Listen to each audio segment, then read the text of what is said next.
Hello and welcome to another Advanced Skeleton video. This video is gonna be a little bit different than the others in that we're not gonna talk specifically about Advanced Skeleton very much, but rather a general overview of my preferred workflow and setup of files. This is the setup that I personally found to work well. This is not directly related to Advanced Skeleton and definitely not required by Advanced Skeleton, but meant only to be a suggestion and recommendation for managing your files. I know many of you will have established standards, work file and procedures, and I will not suggest that you change any of that. However, you might find in this video there to be some elements or procedure that you wish to incorporate into your existing systems. So starting completely from scratch, this is what I do when I start a new project. Firstly, I recommend keeping all your project files separate from all your other computer files. Not only by a separate folder, but to keep it on a separate drive. Now, keeping it on a separate drive is also particularly useful if you're sharing your project with other people in the studio, as you can map a shared network drive, and then all users map it as the saved drive letter. So, these are my current existing drives.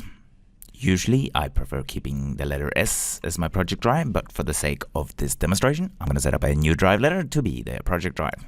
If this was on a shared network, I would just go ahead and add a network location as my new drive. But for now, I'll show you how to do the exact same thing with only a single computer. And essentially what we're going to do is create a new drive letter. In this demonstration, I'm going to call it Q since my S drive is taken. And that Q drive is going to appear as a separate drive, but physically actually going to be a location on my C drive. So I'll create this physical location first. So I'll go into C temp. I'll make a new folder, demo, and now create a folder called Q. This folder is going to appear as the actual Q drive in here, and we can do this by typing the following command: subst Q colon, and what we want it to point to is this. I'll just drag and drop it in there and hit enter. Now what happened? We just got ourselves a Q drive that appears empty. And to show you the actual connection to the physical link, I will just create a blank text document in our Q drive. And if you go to the physical location, which is C temp demo Q, there's the document's physical location. But from now on, I'm not going to access these files through the ctemp demo path anymore. I'm only going to use the Q drive. I'll delete the test document as we no longer will be needing this, and I'll create the folder for this project, and we're going to call it demo project. And any other projects I might have will all live in this directory level. So the next set of folders I create after the top level project is the major separation between all our assets, which I'm going to call library,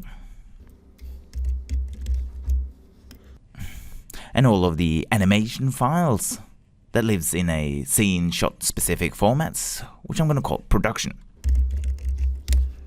So as an example, library going to have all our characters, the models, the rigs, the textures, etc. In production, we're going to have all the animation files, the lighting, rendering files, and so on. Then we'll jump into library, and here I'll start by defining the major types of our library assets, which I find for most productions we're able to break down to characters, props, and sets. Note that I'm using a 3-letter shortcut for each of these. It's by no means required, it's just for keeping things short and simple. And then we'll go into character and make a example character, and we shall call him Johnny. Then I'll make some folders for the various departments or stages that this asset needs, and it's gonna be a model, it's gonna be a rig, and it's gonna be materials or texturing, which I'm gonna call text. I'll expand the folders over here so we get a glimpse of the entire structure. And I'll also go ahead and create the actual work files here, just as empty text documents. Normally we'll create this inside Maya, but for here I'll create it as text documents just for quickly showing the entirety of the folder and file structure. For the modelers to work on Johnny is going to be here, and it's going to be called johnny.ma. Now that's the file intended to be used for all modeling work, but there'll also be another file in here, which is going to be the file that is the published version of this working file. And it's going to have the same file name Johnny, except it's going to have the extension MB. So the IDs here is, firstly, there's a separate file for working and for publish. So the modelers can do his work, keep saving as his progresses, but only as the model is in a stage where it's ready to move on to the next department, the file gets saved as the MB version. Now using a Maya ASCII and using a Maya binary works out quite nicely, as the both files can have the same name, only differ by the extension. Also, having a MA working file is handy in the case that you need to open this in a text editor. And using an MB file as the published file is also quite fine, because you'll have the benefit of the compressed file size versus the MA file. Now these are the files for the model. Now the same set of files is going to exist in the other departments. So I'm just going to copy this and paste into rig and texture. Note that the texture departments will on many productions not be used as a separate department at all. All texturing happens within the model file. Having the separate texture file is usually used in the larger production environments where multiple people are working on the same asset at the same time. So usually this character's life will start here. The animator works on the Maya ASCII model version. As he's happy with his work, he saves this as the Maya binary version. This Maya binary version gets referenced into the other department's working files. So model binary gets referenced into the rig Maya working file, Maya ASCII. Likewise, the texture department want to reference the model into their working file. Once the rig file is complete or in a working stage, it gets published into the rig Maya binary file.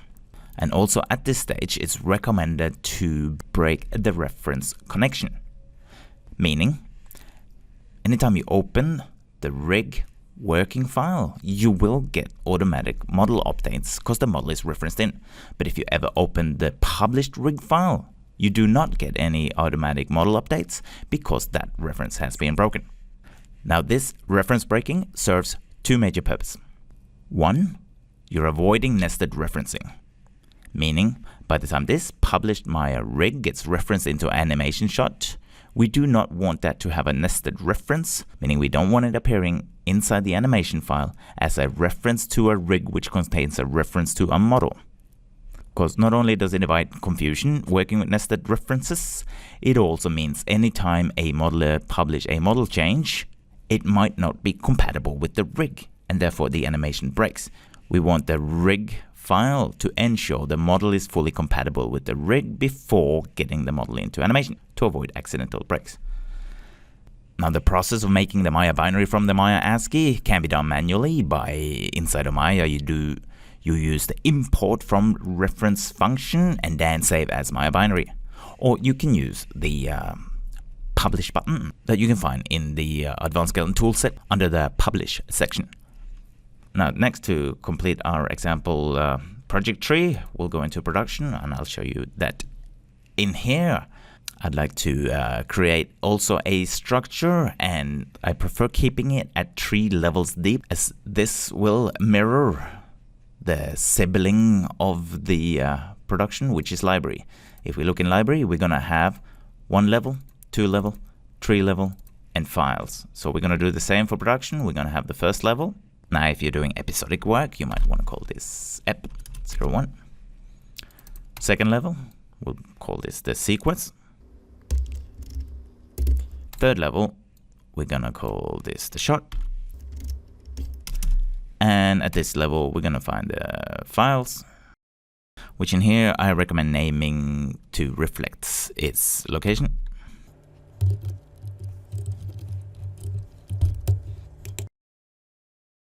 So at this stage, we're having our project at the top, followed by the split called library and production. And inside library and production, we're finding a tree-level structure before we end up finding the files. Now, having identical tree-level structure like this also means that for pipeline purpose and building tools, we can more easily keep them globally compatible, so tools or procedures can switch between addressing assets, such as rig and models, or addressing shot files such as animation and lighting files. Alright, so let's now go into Maya and fill up these files with some content to further demonstrate this system. And for this demonstration, we're gonna keep things very simple. So our Johnny character model is gonna be only a polygon sphere. And we'll save that as the Johnny working Maya file. Now, as the model gets worked on and improved and modified, I do recommend that instead of saving out different versions with different file names, is that to instead use the incremental save function that comes with Maya. So when saving your scene, turning on this checkbox performs an incremental save. The way that works, if you're not familiar with it, it saves your file, but in addition to that, it keeps a copy of that file as a particular version. Now, if we go look in the files, we'll see that there is now an incremental save folder, inside of which there is a version 001. So if I make any changes in here, and again hit save, and we'll go look in the folder, now the main file itself gets overwritten every time I save. So this will always be the latest greatest file. But if I ever want to go back to a previous saved version, these are stored inside of here. So let's do that now to show how that works. Say I'm not happy with this change, I want to go back to the previous version. All I need to do is go open up the incremental save version number 1. Perhaps the one I wanted is a number 2. Now if I want to make this the current actual latest version, all I have to do is save this scene as the latest version. Again, we'll make some more changes, hit save, and go back in our folder and see that we now have 3 versions saved out, with the latest and greatest always being the main file here. So let's just say we are happy with the way this character looks for now, and we're ready to publish, so the other departments can pick it up, which is rigging and texturing. So one way we can do this is we'll go File, Save Scene As, switch it over to Maya Binary and save it as the Maya Binary version. And now we have the correct model in this Maya Binary version here. However, doing it this way means we could accidentally go back here, make some changes and keep saving, which is not what we want. This is not the working file, this is the published file. So if we were to do it this way, we'll have to remember to go back and open the Maya ASCII version instead of the binary again in order to do further model changes and work on it.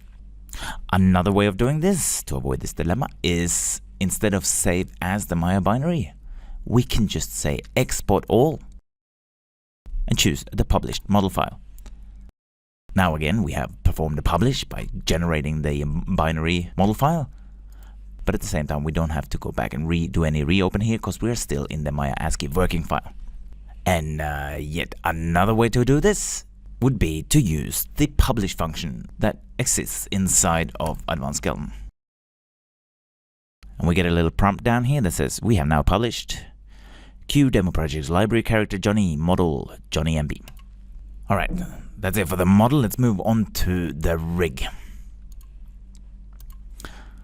Now, so my recommendation is that the model gets referenced into the rig, and what we want to reference in is that published version of the model. We can do that manually by going in here and say create a reference, and we'll make sure to pick up the MB published version of the model file. And as we can see in the outliner, this is now referenced in. And before I save this out, I'll show you another way to do this is within Advanced Skeleton, in the pre section, there is a button to reference in the model, which essentially just a reference in the model, but at the same time, it does ensure that the namespace of the model is model. And it also adds the standard display layer, which is called high. So let's go ahead and save this out as our first version of the rig. And that's going to be in Johnny rig. Johnny, not MB, that's the published version. It's going to be MA, our working version of the rig. And as we make changes in the rig, for example, we'll do something as simple as creating a single joint by typing joint. And we'll save this out. And again, we'll make sure that incremental save is on. So what that has done is saved out our working rig file. At the same time, it's made a version, so we have the ability to go back to that particular version. So let's go ahead and build a super simple rig. What we can do with Advanced Skeleton is just take this single joint, select it, go into the body section of Advanced Skeleton and hit Build Advanced Skeleton. That has built us a basic one joint rig. And we'll go ahead, select the deformed joints, the geometry, and bind it. And we now have the most basic of rigs, one joint with the standard main controller. So we're going to say we're happy with this rig and go ahead and publish it. Now I do recommend running these steps on rigs before publishing, setting the display layers to type reference, setting the joints to hidden, go into build poise and hit publish. Now if we go look in our Explorer, we'll see that we have now our saved out published version of Johnny right there and the referenced version right here. Now if you wanted to manually use the menus to save out the published version, you would just use the export all and save out the MB file. Now if you want to do this with the rig, I strongly recommend that you turn off preserve reference, which essentially breaks the reference, or more accurately performs the operation of importing object from reference. Now to closer have a look at this break reference concept, let's compare the two. Let's open the working version of the rig, the MA file, and take a look in the reference editor. And we can see that the model is indeed being referenced in. In contrast, if we were to open the MB version, the published version of the rig, and open the reference editor, we'll see there is no reference of the model in. The model lives locally in the scene. And just to recap on what we mentioned before, there's two major benefits to this. One is the working file. You're always going to get the model update, which is what you want when you want to work on the rig. Whereas the published version that gets used in animation, you do not want the model to automatically update because any model change would potentially break the rig. So you want to ensure rig compatibility with the model before it gets updated. And secondly, by the time this Johnny rig gets referenced into a animation shot, we are avoiding nested or double reference. For the texture version of Johnny, this would work very similar to the rig. The model gets referenced in, it gets published and so on. But for the sake of simplicity, we're going to skip this for now. And also in productions that are not on a large scale, texturing would take place in the model file itself, and there would be no need for this file at all. Now before we move on and look at the animation side of things, let's do an example of a model update. For example, I can see here that the model is just an object by itself, whereas my preference is indeed that the object lives inside a group called Geo, and that it runs through the model cleaner so we don't get this kind of construction history, which serves no useful purpose for the rig. So we'll go ahead and open the model file. And we always want to work on the Maya ASCII working version of the file, not the published version. We'll go ahead and make our change, which is going to be making a top group and also delete history. Now there happens to be a button for this in Advanced Skeleton, which is called Model Clean. Create the top group. There we go. It's now as a geo group. And run the clean. Now the cleaner does a full OBJ export and re-import, eliminating all Maya construction history. More details about this process can be found in this help image. So we have made our change and we want to proceed to save our file and publish. Now if we go back and reopen our rig working file, We can see that we're automatically getting this update. There is now the model group because it is referenced in. And then we'll follow the recommended advanced skeleton standard, which is putting all the geometry inside the geometry node, leaving the rig with a single top group node in the outliner. And we'll go ahead, save our rig file, and we'll publish it as well.